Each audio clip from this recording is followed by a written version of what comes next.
The two most senior members of the G7 exchanged a warm welcome before an hour-long meeting. Afterward, Harper said chances are slim Russia would ever be allowed back in while Putin is in power. He's not desired to be a partner. He's desired to be a rival.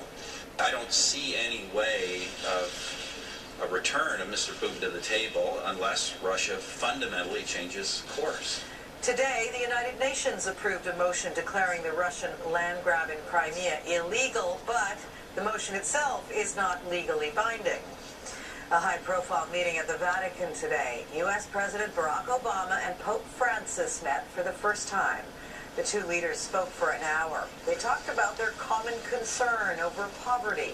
Obama presented the Pope with a chest of fruit and vegetable seeds used in the White House garden. In return, Obama received medallions symbolizing world peace and a copy of the Pope's book, The Joy of the Gospel. Coming up after the break, the sudden jump in cases of autism. If we don't have the accurate numbers, we won't have the adequate services. The link between diagnosis and definition when it comes to getting the most out of treatment and intervention.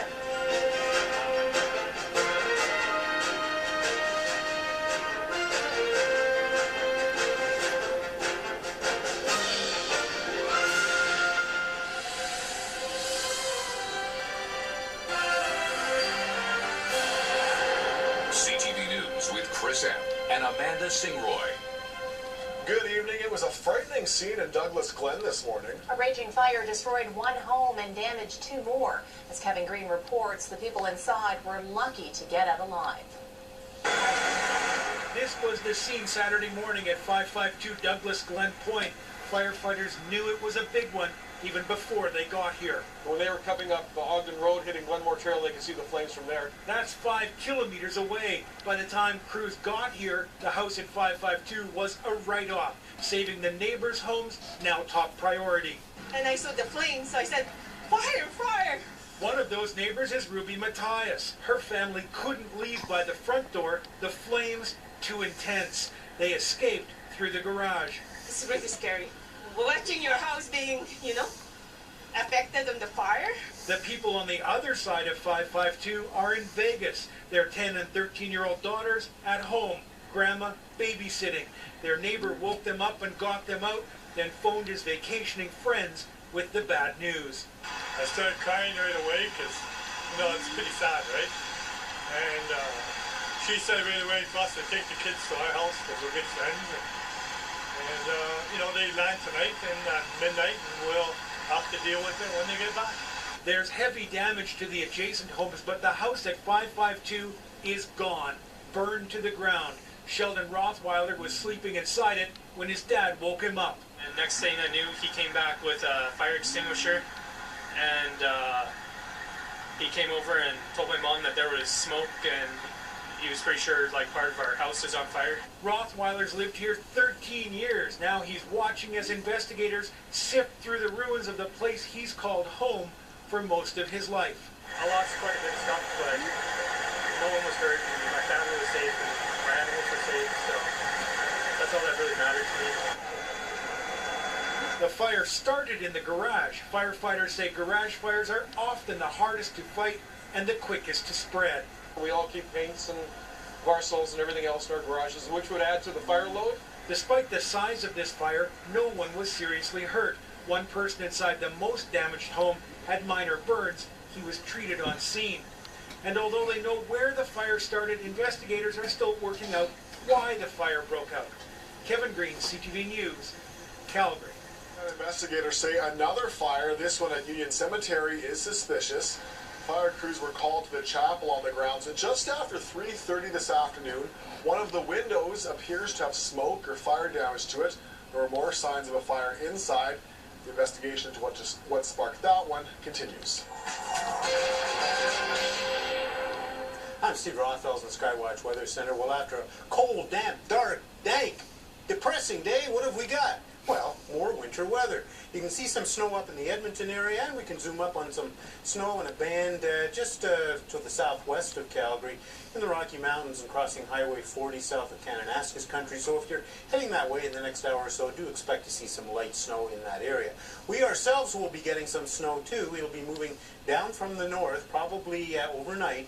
Temperature right now is -5 with an overcast sky. That north wind at 15 is the key to the deepening Arctic air. We'll drop to -8 or 9 tomorrow morning. We'll see 3 to 6 centimeters by tomorrow morning, and with that north wind, if you're traveling on the highways, there could be some drifting snow early in the morning. We'll tell you if there's any chance of the Green Thumbs getting their hands in some warm earth next month, a little later in the show. Amanda? An apology in the Edmonton hearings for the Truth and Reconciliation Commission. It comes after a week of hearing stories of pain, suffering, and hope for residential school survivors. As Sarah Richter tells us, it was an emotional day for many survivors.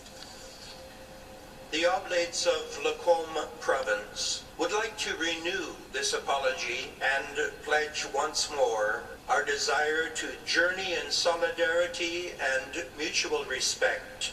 These are words Father Ken Forster says are important for residential school survivors to hear. The injury is still there, so it needs to be said again. Needs to be said again.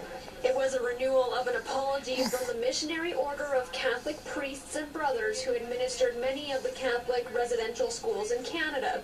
The apology was first made in 1991. The good that came out of the schools came at an unbearable cost to First Nations. Apologizing for the existence of the schools in the first place, the pain and suffering families felt being separated, and much more. There's also a need to apologize for the specific personal damage that has been done through physical abuse or sexual abuse. Father Forster was just one of many who publicly apologized, among them organizations and other churches who wanted to move forward in solidarity with residential school survivors and their families. We support a free and responsible search for truth and meaning.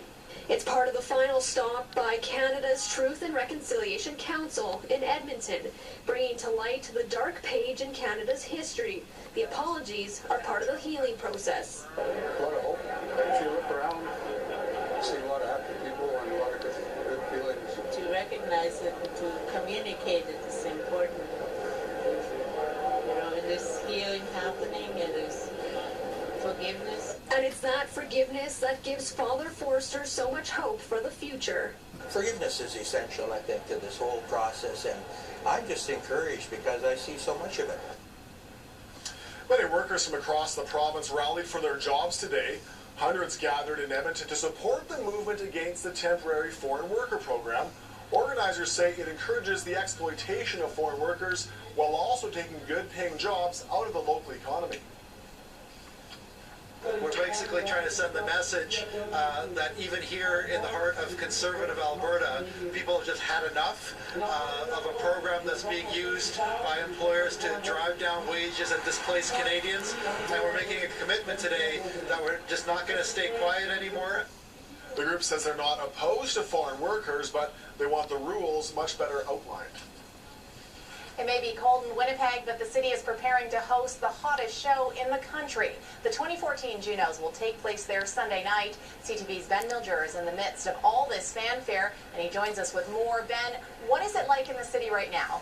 Well, the atmosphere is really excited. The months of planning that went into putting this week on have all culminated in a series of successful events so far. And now there's just a few events left. I'm at the awards gala dinner tonight, which is where the majority of the awards will actually be handed out. There are just too many to fit them all into our TV broadcast tomorrow. So behind me, we have the carpet where the stars are all arriving, having their photos taken, and entering the Winnipeg Convention Center for tonight's awards gala. People here in Winnipeg have been looking forward to this for a long time, so it's a really exciting evening. And Ben, tell us about the performers. Who are we expecting to take home the big awards? Well, no strangers to Calgary. Tegan and Sarah, they're nominated for 4 different awards because of that huge single they had, Closer. So I would be surprised if they didn't win one. Also, co-host Serena Ryder. She's nominated for 5 Junos. So there's a pretty good chance that she'll be walking home with some hardware. And then other favorites include, Arcade Fire, just many of the other groups that have a few nominations. Okay, thanks, Ben. The Junos air Sunday night at 9 right here on CTV. All right, 10 local high schools were going head-to-head today, but this wasn't a regular competition. This was a paper dress fashion competition. The Fashion Institute at Olds College and South Centre Mall both sponsored the event. Students in grades 11 and 12 had 3 hours to design their dresses, completely made out of paper. Their creations were then judged by a panel of fashion experts. We put it on to educate the public, essentially, about our fashion programs downtown at the Fashion Institute. And it's a way to involve the high school students in our fashion programs. 19 teams competed in this year's Fashion Olympics. The winning team was from Lord Beaverbrook High School. Prizes include all kinds of merchandise and gift cards from Sears and from Olds College, and bragging rights, of course, too. Do not wear that dress in the rain, I would suggest. No. But the one made out of the map, that'd be actually kind of handy. You get lost just like you're sleeping. There you go. Creative design. Well, the use of force by RCMP emergency response teams in northern BC is being questioned. What a CTV News investigation has uncovered in the deaths of 2 men. And why officials in Washington state fear there are no more survivors after last weekend's mudslide.